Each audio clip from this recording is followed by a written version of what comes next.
सिडको परिसर पुन्हा हादरला असून सोमवारी रात्री 9:30च्या सुमारास 3 ते 4 अज्ञात हल्लेखोरांनी एका तरुणावर कोयत्यानं सपासप वार करत दहशत माजवली आहे। या हल्ल्यात सागर कासार वय वर्ष 23 राहणार उत्तमनगर सर्वेश्वर चौक हा गंभीर जखमी झालाय।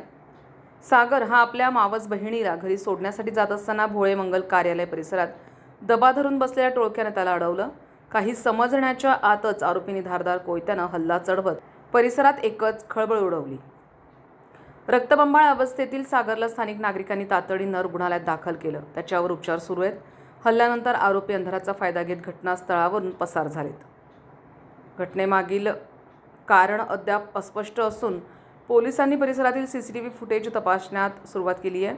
संबंधित पोलीस ठाण्यात गुन्हा दाखल करण्याच्या प्रक्रिया सुरू असून हल्लेखोरांचा शोध घेण्यासाठी पोलिसांची पथकं रवाना झाली आहेत। संविधान न्यूज नाशिक। तुमचं नाव काय?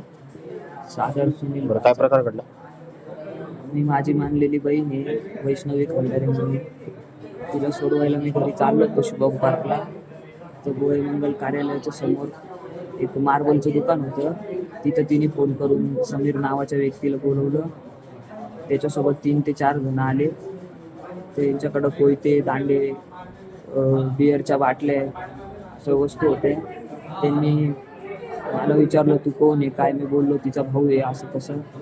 त्यांनी डायरेक्ट समीर नावाच्या पोराने पहिले कोयता मारला मला, तो मानेवर मारायला गेला तर मी हातमध्ये टाकला, माझ्या हातावर कोयता लागला आणि दुसऱ्या हातावर पण कोयता मारला त्यांच्यातल्या एकाने आणि छातीत वगैरे दांड्या बिंड्याने मारलं, डोक्यात वगैरे दगडं वगैरे, माझी गाडी फोडली, दगडं टाकली।